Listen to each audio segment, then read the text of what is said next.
Hi, everybody. I'm Dr. Duke, and welcome to our final installment of The Peanuts Gang, The Promise of Christian Redemption. We've done a pretty good job, I think, talking about the Christian elements of this comic strip. And I want to emphasize again that the Peanuts comic strip is, when you consider its 50-plus year run, it really is a piece of epic literature. It's an epic story that shows the evolution of these characters, shows their development over time, shows them grappling with significant existential problems, and ultimately shows them triumphing over them. And so, like the Divine Comedy, like the Canterbury Tales, these great epic works that are subscribed by laughter, both in the journeys in the Canterbury Tales, Chaucer's Canterbury Tales, and the journey Dante takes through the afterlife, we have all of this suffering is incorporated in the Inferno, the Dante's Inferno, for instance. He must go to hell. He must see and participate in the suffering of others before he comes out on the other side in the comedy, the laughter that circumscribes God's universe for us. We live in a fallen world, and on this fallen planet, suffering is the norm. Suffering is what we chose with our free will, and as the story bears itself out, we know at the end of the story is laughter. The laughter of the resurrection, the laughter of the redemption, the laughter that comes from being absolutely assured of what our faith is if we stay faithful, what our fate is if we stay faithful. And so with the Peanuts Gang, we look at what I consider the last chapter here. We look at the career arc of Snoopy. And I call this Part 4, Snoopy and Divine Imagination. It is the argument that Snoopy is a very unusual character. He is the only character that sort of operates in the realm of the animals and in the realm of the human beings. His thoughts, his attitudes, his aspirations, his fantasies, his fears are often very human. He becomes, in many strips, another human character, and yet he remains always an animal. And in that, I think he represents something really important with what Schulz is doing, and something really, really important for us. And so let's take a look at the origins and the evolution of Snoopy in the comic strip. As we did with each of the previous characters, Charlie Brown and then Linus and Lucy, we begin by looking at what he was in 1950. And you can see almost smilingly cute Snoopy in the 1950s. He is very much a puppy. Notice that the fundamental feature that's missing from that drawing is his mouth. The mouth that speaks, the mouth that articulates so many of his human fantasies and his human interactions. It's gone in the 1950s. He is still very much puppy, just like the little kid Linus was very much a baby in the 1950s. And as he grows up, the Snoopy from the 50s to the 1960s is a great, great comic leap forward. The quiet, innocent puppy, the puppy that is very much a dog, leading a dog's life, becomes this winking, sort of elongated, kind of big-nosed creature that always looks like that mischievous look on his face, constantly in trouble, constantly tweaking the pretensions and the foibles of his owner, Charlie Brown, and all the little kids in the neighborhood, becomes in the 1970s rather a different animal altogether, becomes kind of the irascible Snoopy. This is Joe, put sunglasses on him and you've got Joe Cool. This is the shortstop Snoopy for the baseball team, the only competent player they have. This is the Snoopy that just got done accompanying the astronauts on their mission into space. By the 1980s, you have the frolicking Snoopy, the carefree, almost full-bodied Snoopy. As you can see, he's reached that stage of comfortable late middle age now where he's a little plumper, he's a little bit more carefree. And then you get, again, that gauzy, dreamy Snoopy of the 1990s, where it is, again, much more reflective of the decline of Schulz's, not just his artistic powers in some ways, but also his imaginative decline. When we'll look at some of the comic strips from that era and how the Peanuts phenomenon wound down. So beautiful to see how that changed there and the life that he breathed into the characters at different stages of their development. And we start with Snoopy as a puppy, that first image. Look at little Charlie. We're talking 1950, very, very early in the origins of the Peanuts comic strips. Little Folks, right, was just winding down. Peanuts was on the verge of being born and syndicated. And here you have a driving, pelting rain. You have the precursor of young Charlie Brown. looking very different in many. Same round face, but much more quizzical, much different type of an expression, in his rain slicker in his boots, delivering the newspapers. And then you've got his puppy, Snoopy, who is carrying the paper as well. And it's really important to point out that in the 1947 to 1950 Little Folks cartoons, and then for the first, really almost the first 8 years of the 1950s, Snoopy didn't belong to Charlie Brown. Snoopy was primarily the dog, from what we could tell in the early strips, of Shermie, a character by the name of Shermie. Seemed to be the owner of Snoopy, but more often than not, Snoopy seemed to be just a general stray dog of the neighborhood. It didn't seem to have any particular place to live. He was not Charlie Brown's dog until about 1958, which is interesting to think about. If you look at our second strip in the same panel, also puppy Snoopy. There's a very, very young Charlie Brown, and Snoopy's following him, right, in the way that Snoopy would follow and work himself in and out of the comic strips before he was officially owned by Charlie Brown. Young Charlie Brown says, "Go home, Snoopy, go home. Go home, I say. Stop following me." And Patty says, "He's not following you. He lives in that direction." And you see the black cloud. Charlie Brown both. On the one hand, little Charlie Brown wants the dog to stop dogging him, quite literally, dogging his heels. On the other hand, little Charlie Brown doesn't get a lot of attention. And so now that he finds out the dog wasn't following him, but simply going the way in which it lived, he's also disappointed there. That kind of duality that you see in Charlie Brown. On the one hand, he craves attention. On the other hand, when he gets it, he tends to rebel a little bit. So this dichotomy that's worked its way throughout the Peanuts comic strip. And it's a dog's life. It really is. You know, this is the very first comic strip that had Snoopy in it. The first appearance of Snoopy was October 4th, 1950. Again, right at the beginning of the run of Little Folks, or the end of the run of Little Folks. And you see the puppy, right? He's got a flower in his collar, and he's walking by a flower box. And we assume that's the precursor of Patty, the little girl we just saw. And there she is watering her flowers as Snoopy walks by, and some of the water spills over. She just sees the flower bobbing, and so she basically waters Snoopy.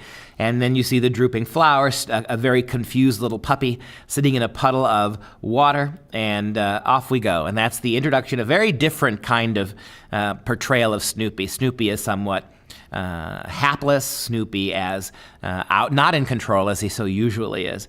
And it never ceases, no one ever ceases to ask the question, no one never bothers to ask the question about what's he doing with the flower in his collar to begin with. A very kind of a crude and very basic sense of humor here. And Schultz said about Snoopy, quote, that Snoopy has to retreat into his fanciful world in order to survive. That the fantasy world of Snoopy is something that allows him to survive. Otherwise, Schultz says, he leads kind of a dull, miserable life. I don't envy dogs the lives they have to live. It's a really poignant observation from Charles Schultz. We mentioned that the beagle Snoopy is actually based on his own dog, which was a beagle mix, part beagle and part something else, and when he was a little boy. And it really moved Schultz how on the one hand, boring, on the other hand, tragic, the life of an average dog is. Oftentimes chained outside, oftentimes forgotten once the newness of the puppy wears off, forgotten by the kids, grudgingly taken care of in many instances. Dogs were often neglected. Dogs that grow up in homes without other dogs sometimes experience a special loneliness and isolation.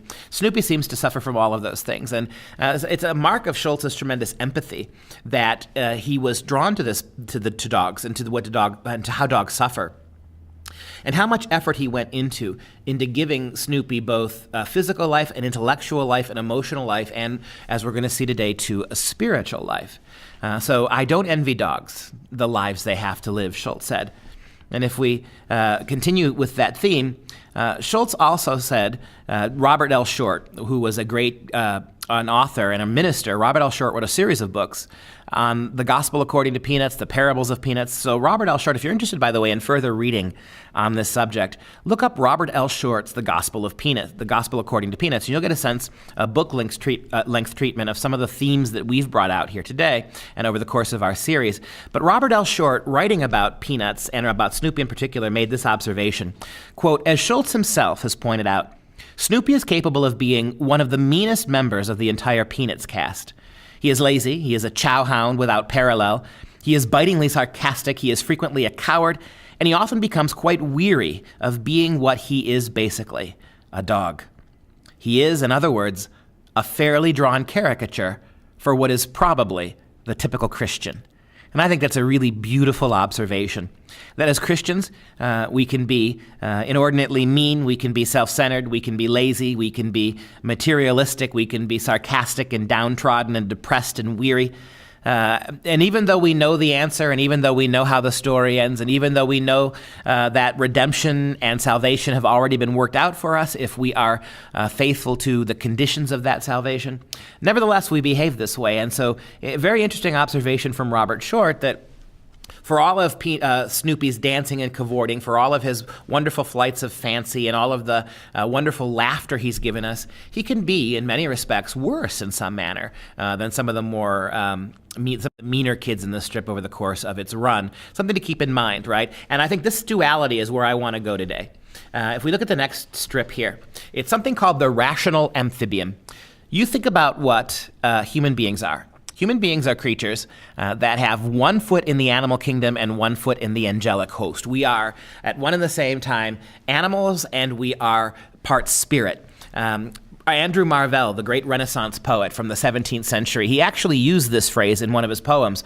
Man is a rational amphibian. If you think about what an amphibian is, an amphibian is a creature that can survive equally well in the water or on the land, a kind of a hybrid creature, one foot in the water, one foot on solid ground. Well, human beings are the original amphibians. We were made for heaven, we were made for eternity, we were made for immortality. Change and death were not supposed to be part of our nature. Through the blessing of free will that God gave us, however, we chose to embrace change and death and time. Unwittingly, of course, but we ate of the apple. We all know what that consequence was. So we are creatures that live in a fallen world who, although we were meant for eternity, we live in finitude. Although we were meant for joy, we live in a world of suffering. This whole universe here of Schultz, of Peanuts, as we've seen over the last 4 weeks, it really does reify, it reinforces this same kind of thinking. And which character in the comic strip is more a rational amphibian than Snoopy? On the one hand, he is highly conscious of his role as dog. He is oftentimes lonely and left out. He emphasizes the difference between his experience as an animal and all the little kids and their different experiences. But he has this yearning too, right? That for a dog, for an animal, a creature of the material world, he is very much a creature of fantasy, of faith, of spirituality and fantasy. And so in that regard, he is the rational amphibian in this articulation, in this comic strip.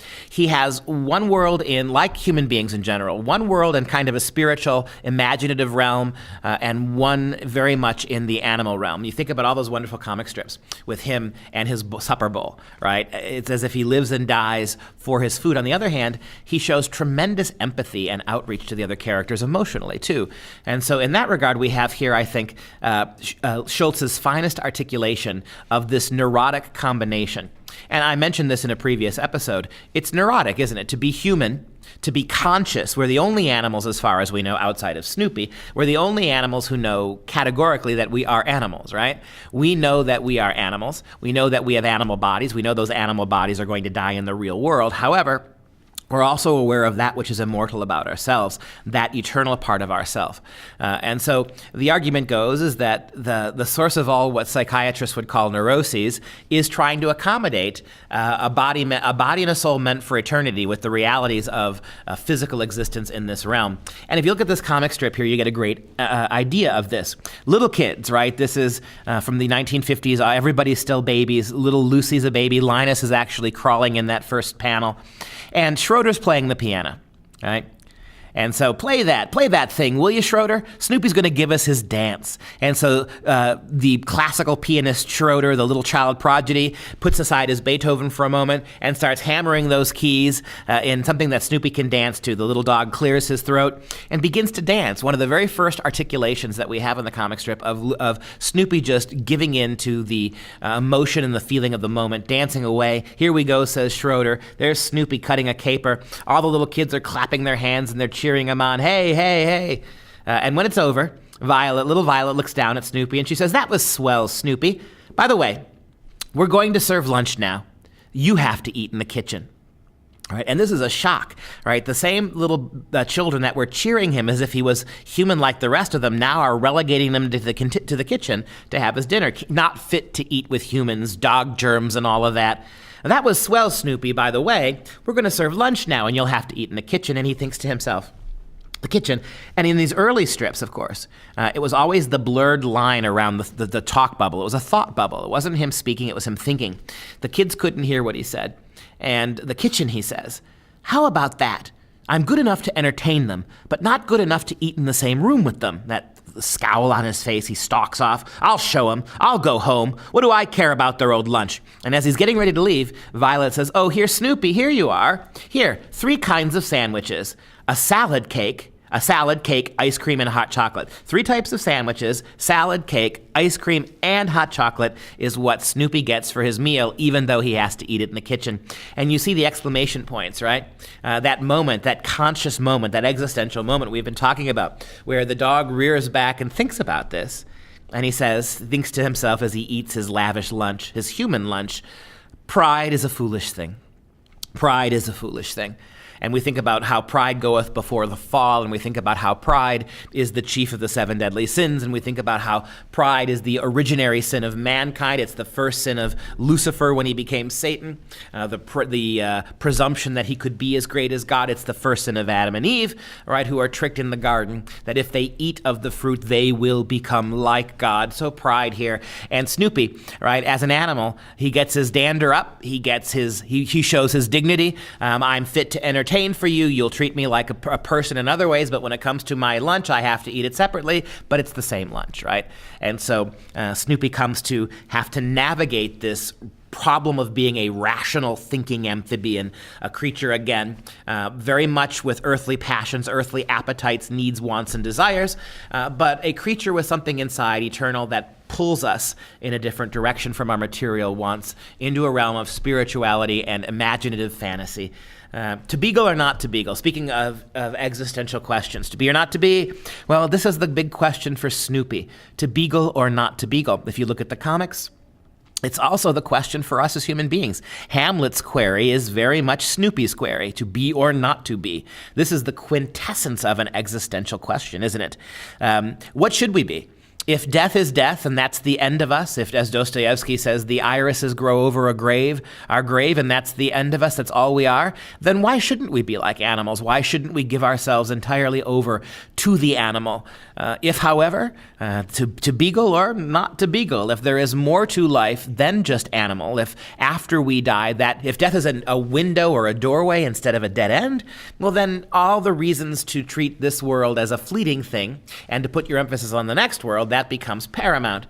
And to beagle or not to beagle, we see in that first comic strip, it says here that they're having a dog show, Charlie Brown says. Turns to his dog and he says, have you ever thought of entering a dog show? How could I, thinks Snoopy to himself. I don't even own a dog. Wonderful, right? That here's a classic example of the rational amphibian in the amphibian, right? Here's a classic example of the dog who can't ponder why he would ever enter a dog show because he doesn't own one, right? In other words, that owning a dog and being a dog like Snoopy are 2 radically different things existentially. He's already aligned himself with the more human and spiritual and imaginative side of himself. In the second cartoon in that same slide, there's Snoopy thinking as the little boys walk by, and he thinks to himself, I wonder why some of us were born dogs while others were born people? Is it just pure chance, or what is it? Somehow the whole thing doesn't seem very fair, all right? And after the first 3 panels, we think, okay, Snoopy here is lamenting his status as a lowly dog. Maybe the human characters are a little bit cruel and not, or even, heaven forbid, speciesist in not recognizing the humanity of the dog. That was what you would expect as the punchline. The humor comes in the final panel when Snoopy says, why should I have been the lucky one? As if it's his very dog nature that makes him envied by human beings, not pitied. And you can see all the way back to that quote we saw from Schultz about what a dog's life is. And here you see that dog, this particular dog, through the power of his imagination, to the power of his fantasy, actually feeling sorry for the human creatures that he has to cohabitate with, as if somehow them not being dogs is the joke on them. It becomes a nature or a nurture question too, right? To whom do we owe our allegiance? Are we what we are because of what others do for us? The mothers that rear us, the fathers that care for us, those who take the time to educate us when we cannot take care of ourselves. Are we what we are primarily as human animals and human spiritual animals? Are we primarily what we are because of the goodwill of others and the good works of others? Or in a more modernistic, secular, materialist way of seeing it, are we simply what we are because of the material circumstances that surround us? And so you see in this wonderful strip a thirsty Snoopy, right? His physical material needs are dire. You can see his hair is a little ruffled. He's a little bit in distress. An empty water dish, empty, and I'm dying of thirst. He lugs his water bowl to the spigot. He holds his water bowl underneath the spigot, and he waits. And he waits. And he waits. And no one comes to turn the spigot on. For all of his undeniably human qualities, he can't meet this need himself. He doesn't have an opposable thumb. And so the rain starts to come. No human aid comes to him.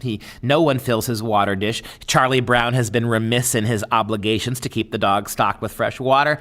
But in the midst of all of this human disappointment, it starts to rain, and it starts to pour. And it starts to really come down hard, and then he carries his water bowl back, and it's full of rainwater, and he drinks. And after drinking, Snoopy pulls back, and he stops and thinks about the whole experience, and he says to himself as he's taking his nap, that's one I'm going to have to think about for a while, right? This nature versus nurture. In every way you see in Snoopy, this almost schizophrenic bipolarity, right, between manic Snoopy and emotional Snoopy, depressed Snoopy, between Snoopy who thinks he's a human and Snoopy who thinks he's a dog. It runs the gamut of this, from the mental, the emotional, the psychological, and absolutely the spiritual as well. We see this moving forward. All flesh is fleeting. Snoopy forms, in one of the cuter aspects of the strips, Snoopy forms these really human-loving bonds with the snowmen that the little boys create.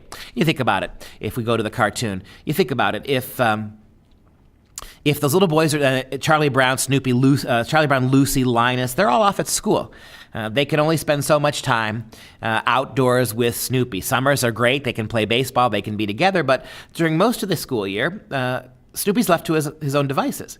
And so he befriends, as always looking for that human connection. There are no other dogs in the strip. Snoopy befriends the snowmen. And so he's talking to the snowmen there from the top of his doghouse. Please try to understand, he says. And then he sighs. You're a fine fellow, but I can't risk your friendship.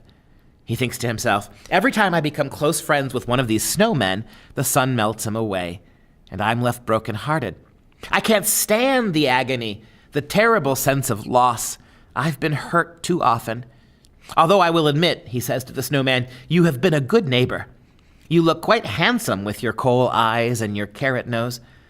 And so he's off the doghouse in that bottom line panel there, and he's nuzzling the snowman. Oh, well, one can't deliberately avoid friendships, I guess. You can't keep to yourself just because you're afraid of being hurt, and all of a sudden the sun starts to beam. Up go those ears. And that crushing, the sob, right? That sob of despair as the snowman melts before his very eyes, hugging the rapidly diminishing snowman. And then you see Linus and you see Charlie Brown through the window watching this whole scene, commenting on it. And Linus says, poor Snoopy, I see he's lost another friend. It's too bad he's so sensitive. Uh-huh, Charlie Brown says. But I notice he wasn't too sensitive to eat the carrot, right? And so even in the midst of all this suffering, and we've all had this experience, right? How many of us have been to a funeral where all the solemnities are taking place and our minds wander while we're there at the service, right? We're at this very serious moment when we're bidding goodbye to a friend or a relative, and our mind jumps to something completely in that context inappropriate. It's the nature of being human, and in this case with Snoopy, who is human to the extent that a dog can be, I suppose, imaginatively, in spite of all this anguish, this genuine anguish and suffering that he experiences at this death of his friend, he still eats the carrot, right?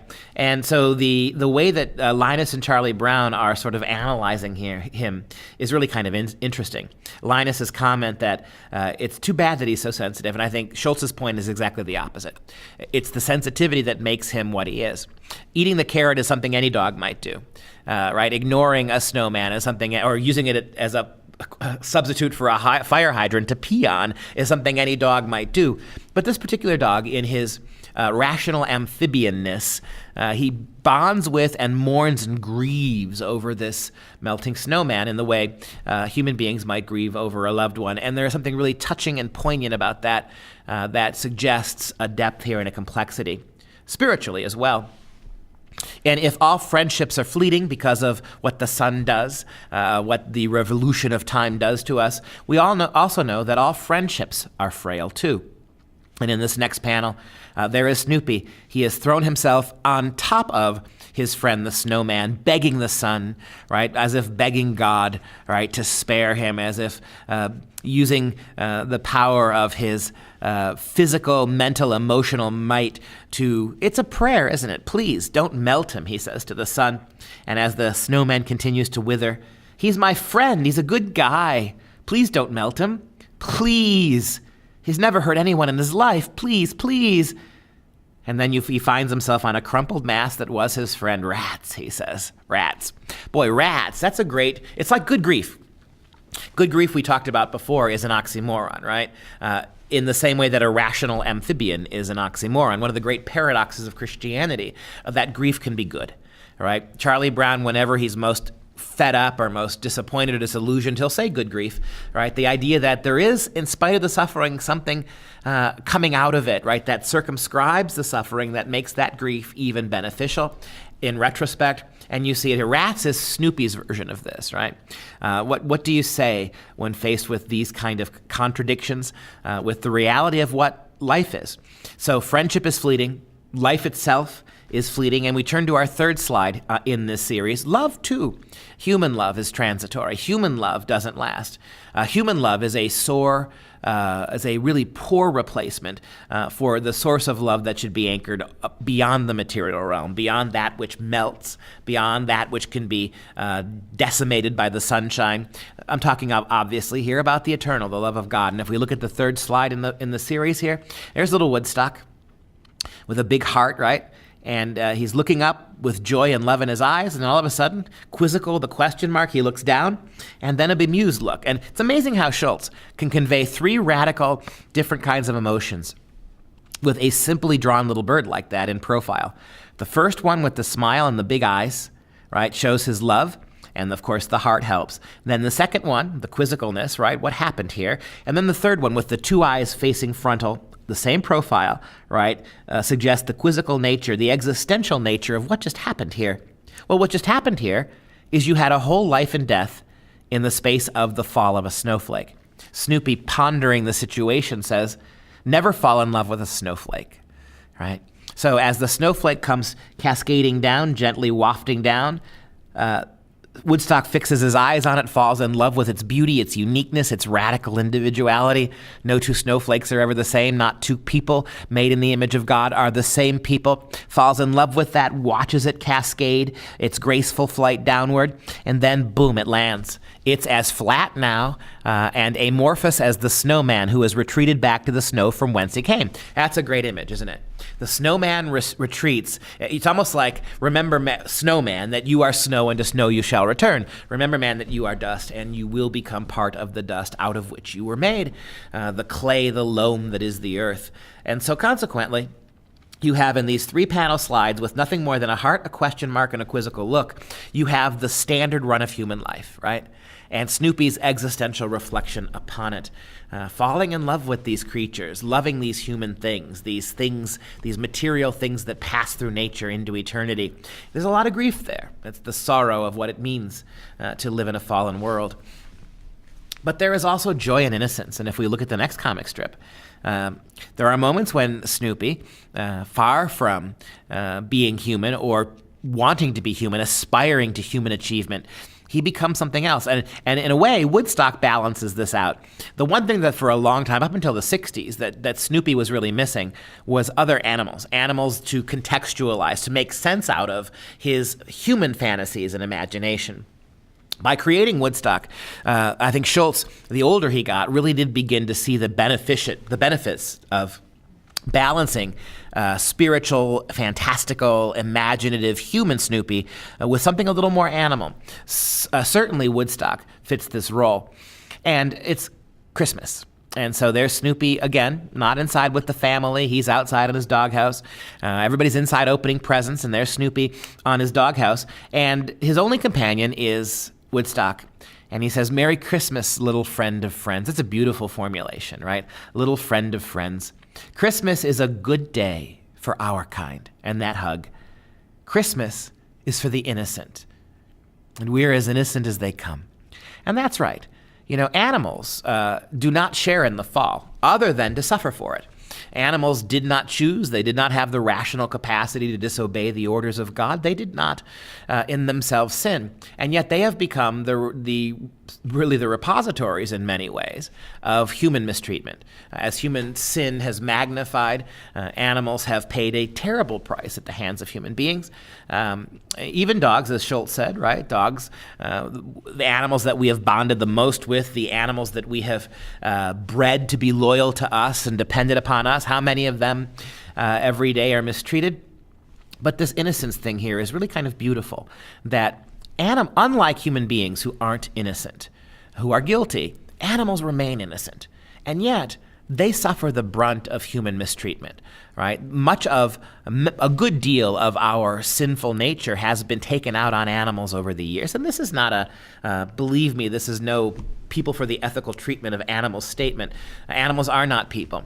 But in the imaginative fantasy of Schulz's cartoon here, I think it's a powerful lesson for us, right? That Adam and Eve God put us in charge of the dominion over the animals. We were not to abuse them. We were not to cause them undue grievance or harm. Certainly, we can harvest them. Certainly, we can herd them. Certainly, we can utilize them for the greater good of mankind. We can ride horses, for instance. All that's great. But there is a certain line that gets crossed the more material-minded we as human beings become. It's a great injunction, I think, in Christianity to oversee and look after these innocent creatures rather than completely exploit them. And there's something really beautiful about that sentiment being expressed in the comic strip. And that's where happiness comes from, isn't it? The famous "happiness is a warm puppy" in the next very famous cartoon. You've got Lucy of all, the most crotchety. And we'll advance to the slide. There it is. You've got Lucy, the most crotchety of all the Peanuts characters. And as she's walking by on a particularly sunny day, she sees little Snoopy sitting there, right? And she can't help herself. She reaches out and pats him on the head.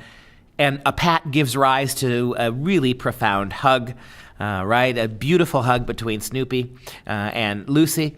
And as she walks away, the recognition is, and this is the exact Christian recognition to make, that it's not the huggee that receives the greatest benefit, it's the hugger. Happiness is a warm puppy, right? That became an absolute catchphrase. It became one of the most famous articulations of statements of sentiment that Schulz, the entire 50-year run of his comic strip. On that theme alone, I think you could make an argument for the enduring greatness of Peanuts as a comic strip and as a work of art. In the next comic strip right below it, we see something similar. It's Christmas Day again, right? And there is Snoopy alone on his doghouse. He sniffs, right? He's been taking a Christmas nap. Ears go up like antenna. He turns around, and while he was asleep, Charlie Brown came out and left a whole roasted turkey in his bowl. May not be able to come in to the house and dine at the table with the family, but he gets his own roasted turkey, and you get that beautiful look on his face as he turns to you, looks out at the panel at you, Merry Christmas underneath. Happiness is a thoughtful friend.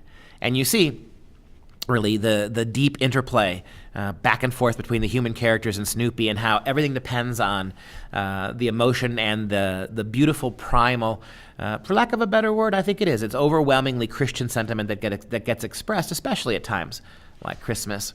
And so then this happiness becomes reciprocal, right? That as alien as Snoopy is in some way, and how as often as he recognizes Snoopy that he's not human, he gets a raw deal. He's not always treated as human, despite his very human observations and emotions, at least as far as the comic strip goes. Nevertheless, it's a give and take, right? And so the back and forth, and that's really the answer, isn't it? What's the answer to our existential loneliness? What is the answer to human isolation in a world that is not our home? Well, Christ made it very clear. Your job here is to spend your life making this world less alien for others, right? To reach out to others, to suffer for others, to sacrifice for others. Not do it at the point of a gun or at the command of some government, but do it out of the free will, of free choosing of your own heart. To reach out and engage that way. That's the answer. We see this scene from Charlie Brown's bedroom. Pennants, baseball bat, little boy stuff. And there is Snoopy laying in the bed with him. And Charlie Brown, in his typically anxiety-filled way, existential, problematic way, sometimes I lie awake at night and think, or I sort of ask. I mean, I lie here in the dark and woof, all of a sudden, Snoopy hears something in the distance and spins Charlie Brown completely head over heels. Under the covers again, Charlie Brown goes on, or else I just lie awake and I wonder, or I ask. So what do you got here? Lie awake, think, ask. Right? Lie here in the dark, lie awake, I wonder, or I ask. And then this voice comes to me that says, you have a dog. Be happy. I mean, that's the thing about dogs, too. And I think this is why Schultz was so sensitive to the suffering of dogs. Because there is no animal on this planet, and that includes human beings, who have the capacity to love as unconditionally as a dog does. Even the best of us have moments of grudge holding and bitterness that most dogs would never have. Dogs are innocent in the sense that, somebody said, and I think it's absolutely true, when a dog's bad, it's almost always the owner that made him so, or her so. It's not the dog, that the dogs have these capacities, at least as we've domesticated them over the centuries. And this idea here of unconditional love, which is the Christian ideal, isn't it? To be able to love mankind, to be able, what is the first commandment according to Jesus? To love the God your Father with all your heart, your mind, your body, your soul, that entire consuming love that is so almost impossible for us in our fallen state. Dogs can get closer to it than we can in some ways. And I think that's the thing that Charlie Brown hangs his hat on. And that dog and Snoopy in that last comic strip is not outside the bed now. He is under the covers with his master, and they are together. And how psychiatric, and very psychiatric too, right? The psychology of this.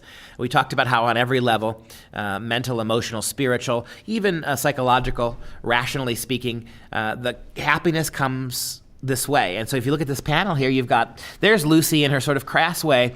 Psychiatric help, 5 cents. The doctor is in. And she looks as something is happening. She seems frustrated, and you see in the 4th panel, hug a warm puppy, 1 cent, right? That you don't need to spend 5 cents on the tortured psychoanalytic analyses of professional medicine. Maybe most people's problems are neuroses. They're problems with being human beings, limited human beings in an eternal universe. Maybe the problems could be solved with the kind of unconditional love that a puppy could provide. A beautiful sentiment. And I like this next one. What a beautiful image. There's truth, right? Carved in huge stone marble, right? Truth looming out of the horizon there. And there's a bemused Snoopy, right? Caught up in the midst of it. And the cartoon that goes with it. A rapidly digging Snoopy, right? Who unearths the blanket that Lucy buried as a way to try to get Linus to get rid of his security blanket, right? His hedge against the anxieties of living in a fallen world. His sister buried it. Snoopy, with his bloodhound's nose, digs it up and runs it back to Linus, the joy on Linus's face. My blanket, he drops his shovel. He's been digging holes all throughout the backyard trying to find it, and he hugs Snoopy. Oh, Snoopy, you found it, you found it, you found it, you found it, you found it. And he almost hugs Snoopy into distress, and there is Snoopy on his doghouse alone in the final panel. Every now and then, I feel that my existence is justified. right? What justifies all our existence in this fallen world? It is the degree to which we are willing to serve and suffer for others. It's the degree to which we can make other people more comfortable in this fallen world, with the reminder that we know what the next world will be like. We have that promise. We have those guarantees from Christ. And so to make it so. And so in this comic strip, our dog becomes a truth teller. Snoopy becomes an apostle, right, in the very best of possible ways. Even though what he returns to Linus is a poor substitute for the truth, the true comfort that Snoopy seems to understand here. And so in our next strip, you get, I think, what is at the heart of the matter. I can't stand people versus people who love people. And what's the difference? You have in the first comic strip, Lucy skipping rope, and she's puncturing the ambitions of her brother. You, a doctor? Ha! That's a big laugh. You could never be a doctor. You know why? Because you don't love mankind. That's why. At which point Linus very philosophically responds, I love mankind. It's people I can't stand. And I would argue this is the crux of the problem with progressivism. Progressivism, by definition, is a materialist argument. It is the argument that the progressive movement is founded on the idea that there is no God, there is no heaven, there is no hell, there is no afterlife. Consequently, moral truth doesn't exist. There are no absolutes. Everything is relative, conditional. Everything is hemmed in by causality. Free will itself genuinely does not exist. And on the basis of those progressive assumptions, you create purely material arguments to human problems. Let's make this world and all its fallenness, its unpredictability, its misery, its suffering, its death, let's make this world heaven on earth. Right? It's the Tower of Babel reborn. Let's not try to get to heaven from earth. Let's try to ignore heaven and turn this world into some kind of livable, sustainable eco-paradise, a terrarium in the middle of a dead universe, right? In some ways, to try to do that. And what Linus says here is powerful. All progressives love the idea of people, but they really often are nasty to individual people. Think about the degree to which modern liberalism, progressivism, has reduced everyone to groups. We love blacks, we love Hispanics, we love women, we love gays. We love all these collectives, but we have very little love for the person standing in front of us. We treat people, we assign people their worth based on the tribe they belong to. To be a white male in today's culture, to be a Christian or a conservative in today's culture, we're not obligated to love you. In fact, you're the problem. However, if you are one of these protected tribal groups, well, then we'll afford you extra attention and love. Irrationally so, right? This is the progressive problem, and that's Linus. I love mankind. It's easy to love mankind in the abstract. Everybody can love people. Everybody. This is the college professor thing, right? When your college professors are lecturing these kids about how they need to love this group and love that group, it's great, but it's no salt off your nose. What do you do? No skin off your nose. What do you do? Other than lecture others about loving in the aggregate, what do you do? Dostoevsky was powerful about this. His great figure, Father Zosima, the religious monk, he makes the argument that the whole of Christianity is predicated on active love. Love is meaningless if you talk about it. This entire seminar, for instance, is meaningless in one sense. It's easy to talk about love and Christian love as it manifests itself in the cartoons. The question is, what are you and I going to do about it? Right?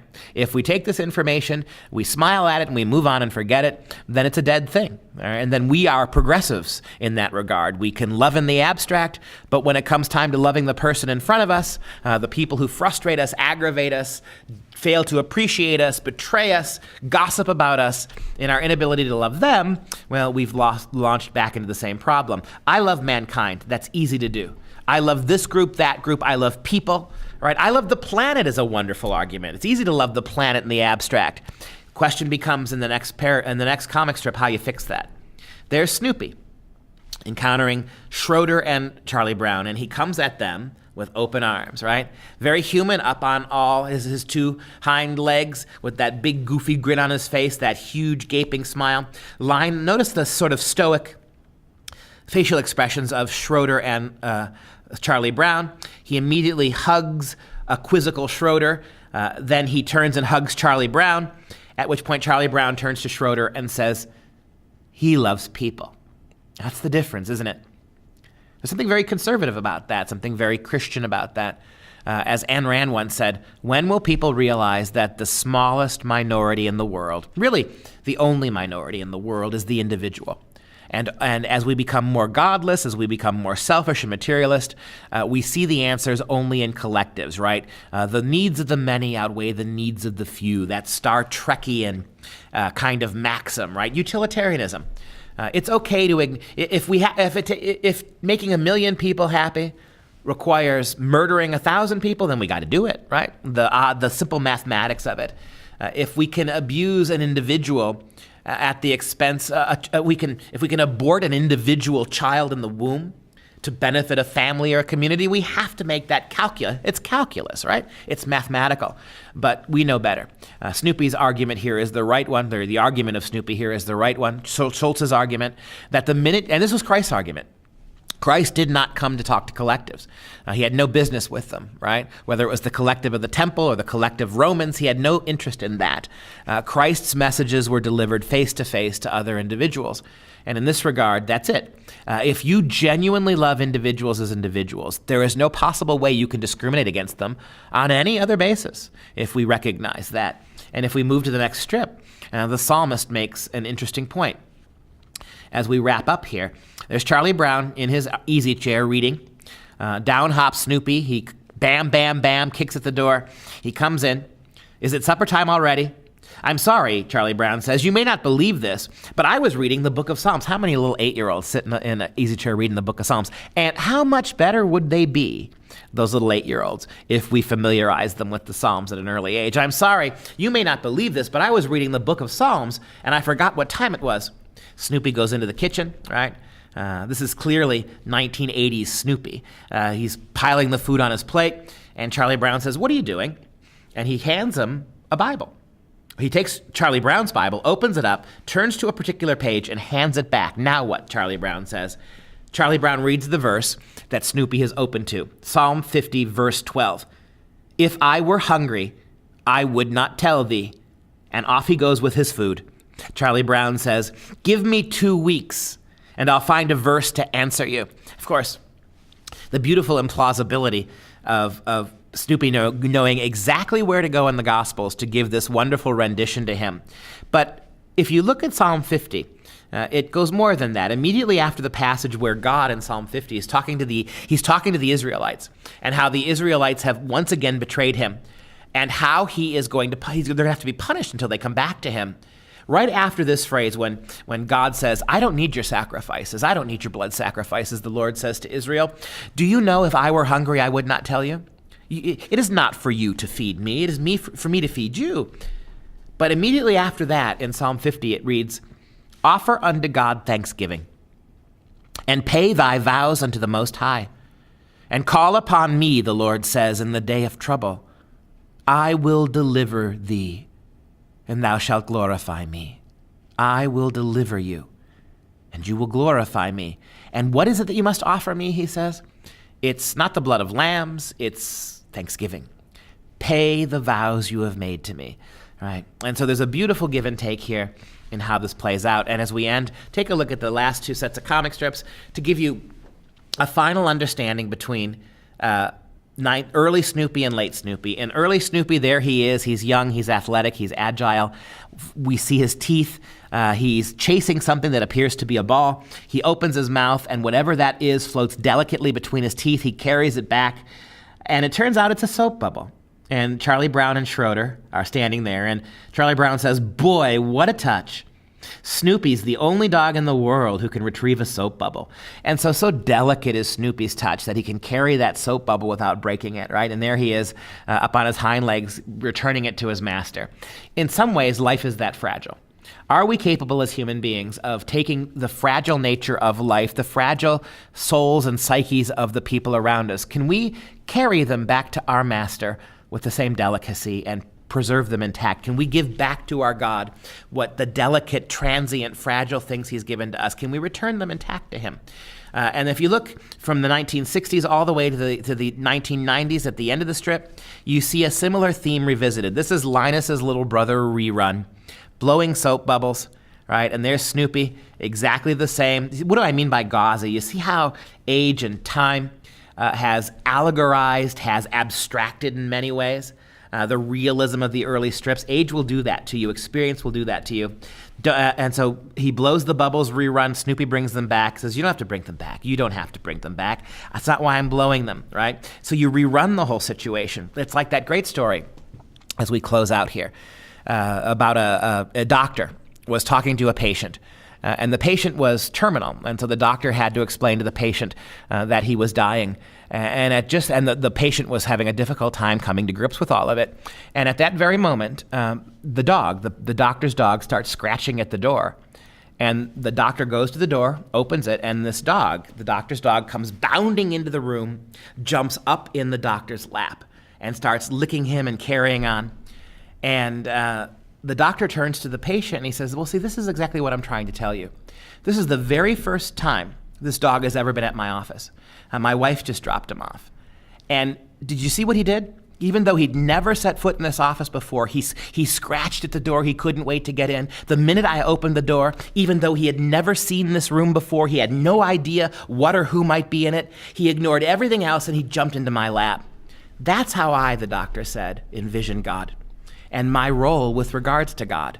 I do not know what the next life is going to be like. I do not know what I can expect or what it will seem like, but I do know this. My master is there. And so nothing else matters. There's nothing else to be afraid of, right? The way that a dog beautifully leapt into that room, irregardless of what he was leaping into, because that's where his master was. Well, our master is beyond this world.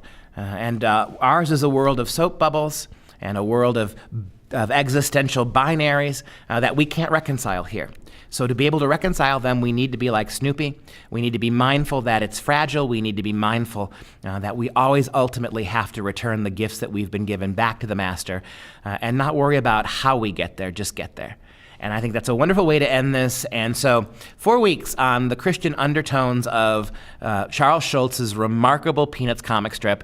If there's ever such a thing as high art in the comic world, this is it. And thank you so much. Keep your eyes open for new and forthcoming lecture series just like this one at fpeusa.org. Check us out, and we'll have more for you coming down the road.